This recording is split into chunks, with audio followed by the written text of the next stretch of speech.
All right, hello everybody. Today I've got something for you about what I'm going to call something like the regulation trap. And this has all been kind of happening the last few days. There's been a group called Collective Shout, and they've been working together with Visa and MasterCard payment processors to basically prevent certain pieces of fiction from being sold or marketed on certain platforms. I think it's not hyperbolic to call these groups censorious scum. I think that's pretty accurate to what they are.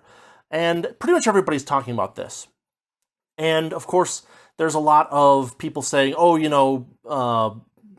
don't you shouldn't want to protect these particular works of fiction because these particular works of fiction are bad, and therefore we should want to get rid of them," without notions of like the possible chilling effects or rollover or like expanding effects that regulation that censorship has on the production of works of fiction. One of the people that has talked about this topic a bit is Asmongold. He's a very big streamer, and his takes on things, generally speaking, are pretty kind of like the very, very basic off-the-cuff responses in general. And his basic reaction to this one is, well, regulate Visa, regulate MasterCard. I'll even add a little clip here. You just regulate it the same as you regulate anything. And, this is a pretty basic, off-the-cuff, I'm not really thinking about this kind of response. Have the government do a thing to make the company do the thing that I want them to do.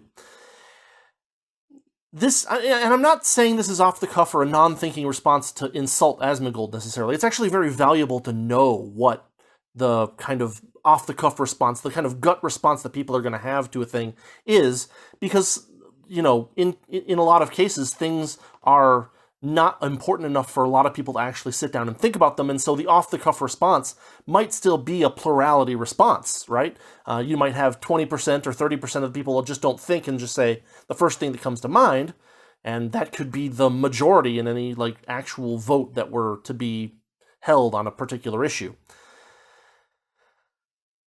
Now, and of course, Asmongold's off-the-cuff, unthinking response is better than, like, the kind of pseudo-intellectual weaseling that you get where we're doing this for the good of society and therefore blah, blah, blah, blah, blah, or, communist indoctrination where we should just, nationalize these companies. Asmongold even goes on to make the point that regulation is kind of like water to a fish. Anybody who's actually complaining about regulation categorically is like a fish complaining about water. We have regulation for fucking everything. The idea that payment processors being regulated is somehow beyond the pale and some slippery slope is total bullshit, and the only reason you're believing it is probably because payment processors pay people to lie to you and tell you that it's true. And this critique is not particularly good for a couple of reasons. Number one, the critique assumes that adding more fresh water is that adding more regulation is healthy to a society in the same way that adding more fresh, clean water to a fish is healthy for the fish. These two things are not the same. Regulation is more like a low-level toxin that you can survive with, and in fact do survive with decent amounts of around you for a significant period of time, and it doesn't hurt you as long as it's below a certain concentration.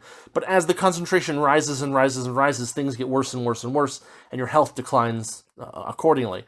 I think that's a more appropriate metaphor. So it's like urea in water as opposed to the water itself. Yeah, there's a little bit of urea in water wherever you get it from, and as long as the concentration's below a certain amount, which is a pretty decent amount, like you can survive a decent amount, it's not gonna kill you, but increasing it is not, per se a good thing. I think that's where we'll put it. So I thought it might be interesting or worth doing to think up for a few minutes, and that's kind of what this video is about, of what's wrong with this regulate impulse. What is mistaken? What errors are we likely to commit when we go in this direction? So number one, we're already in the situation where Visa and MasterCard have a majority position in market share as far as payment processing goes. Based on my understanding, they control about 70% of payment processing. Therefore, any regulations that are going to be added to the market are likely going to be written by these biggest companies, and this is a phenomenon that's well known called regulatory capture. In fact, regulatory capture provides a soft legal monopoly for Visa and MasterCard, which they then get to propagate more and more the more regulations they are allowed to write, or at least have significant input on the writing of. And this is funny because Asmongold later on in another video, I believe, even talks about the concept of regulatory burden, how this is a problem.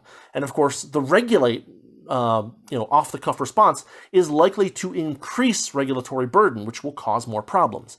But even if Visa and MasterCard are kept away from the actual writing of this regulation, we still have more problems to talk about, so let's get into those.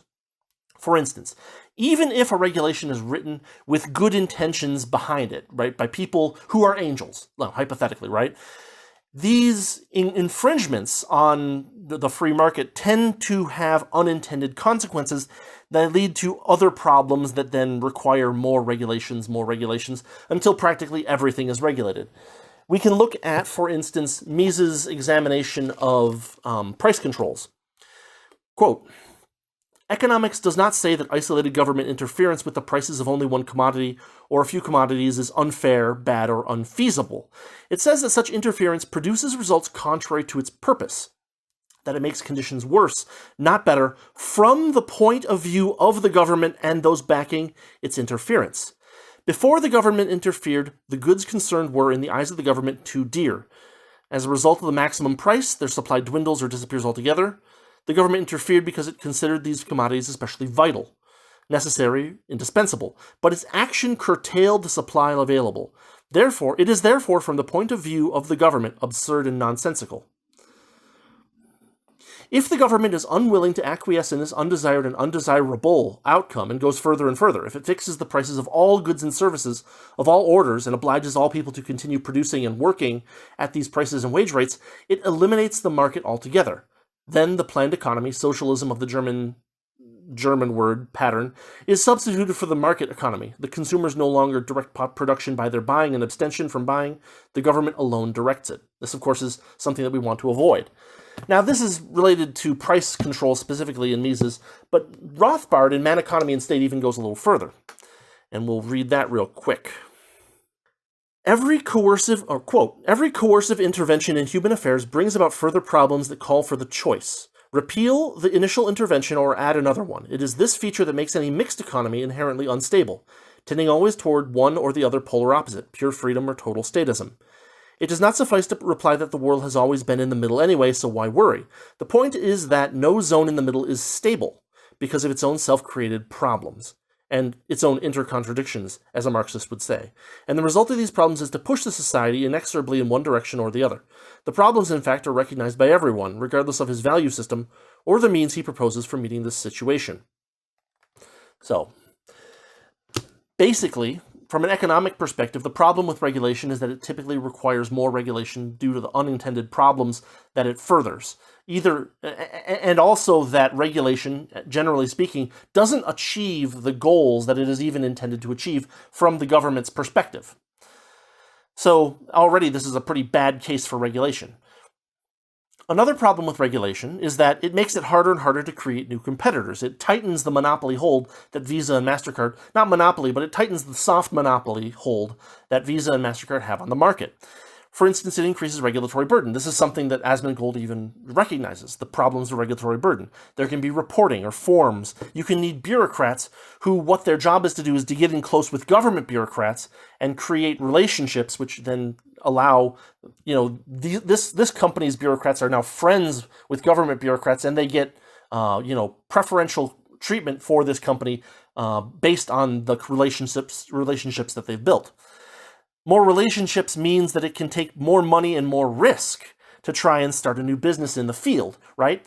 We want it. What we would like is we'd like some competitor to show up to take Visa and MasterCard's place as primary as primary market share, or holding a decent amount of market share. What we don't want are the same assholes who run Visa and MasterCard right now to continue to gain more money just under more government orders. We would prefer that someone else take the reins, and we would also prefer that person not have to be one of the 10 billionaires in the world that are capable of creating this kind of business. What we would like to do is we'd like to reduce the burdens that impinge upon someone trying to create a competitor, and make it so that even some guy with a used car business has enough capital that if he feels like it, he can risk it on creating a new payment processor and maybe have some chance of success.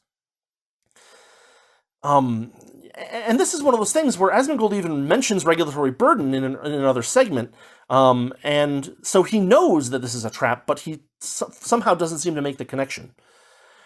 Another point that I think is worth noting as well is that enforcement of regulations can be inconsistent, either accidentally or deliberately.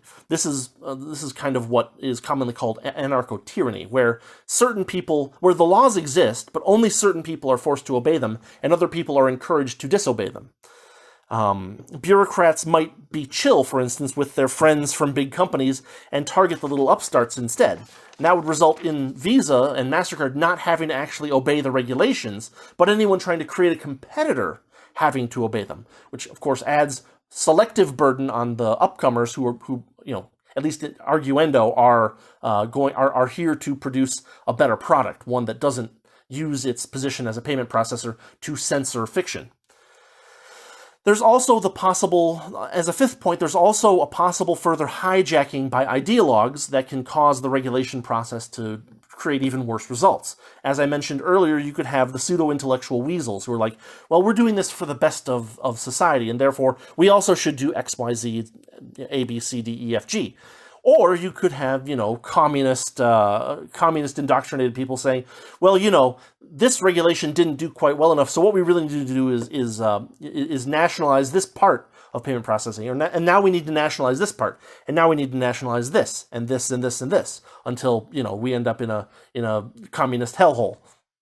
To summarize, asking for regulation is walking into a trap. As regulatory compliance requirements grow, so grows the perception that only the super rich can get anything done of note. This is another thing that we want to get rid of or want to avoid, is that the idea that we're all at the mercy of these few billionaires, and God forbid they all decide to get together and work against us. There's a common metaphor for this, right? Where someone climbs the ladder to prosperity and then pulls the rungs out under them as they get up there, and that's what the regulation reaction does. It pulls rungs out of the ladder to prevent people from rising higher up. A good example of this, for instance, would be income tax lobbying by people who are already wealthy. So, what is the answer? What is the better response? The better response would be to remove regulations that prevent people from moving into the payment processor industry. That, of course, would likely involve getting rid of some of these regulations that, at least, in what they say they do, make things safer for people, but generally speaking, they don't actually make things safer. What they do is they make it harder for any company to actually get into the business. And if we can get rid of those laws, or even make it so that those regulations don't apply to businesses below a certain size, we might actually get some people to create some alternatives that don't censor and still actually do perform the functions that Visa and MasterCard do. Of course, there are social networking effects and stuff like that make it harder for people to come up, but that doesn't mean that it's impossible for someone to come up and topple these guys, or at least knock them down a few pegs, which probably we would prefer. So yeah, that's kind of my thought on this. I thought it's a big enough issue and being talked about by enough people, and talked about incorrectly by enough people, that it probably makes sense to actually bring a little bit of actual real economic thought into that. My Mises quote was from Human Action. My Rothbard quote was from Man, Economy, and State. You can, of course, go look those up for free on the Mises Institute. I'll put links in the description. And yeah, thanks for watching. Thanks for listening. I'll be working on the next part of the Rousseauian critique. That should be coming out later this week. And if you like what I'm doing, if you want to help out the channel, there are links in the description and other things that, of course, you already know what you can do to help the channel. And so thank you for any of that, and I will see you next time. Have a good day.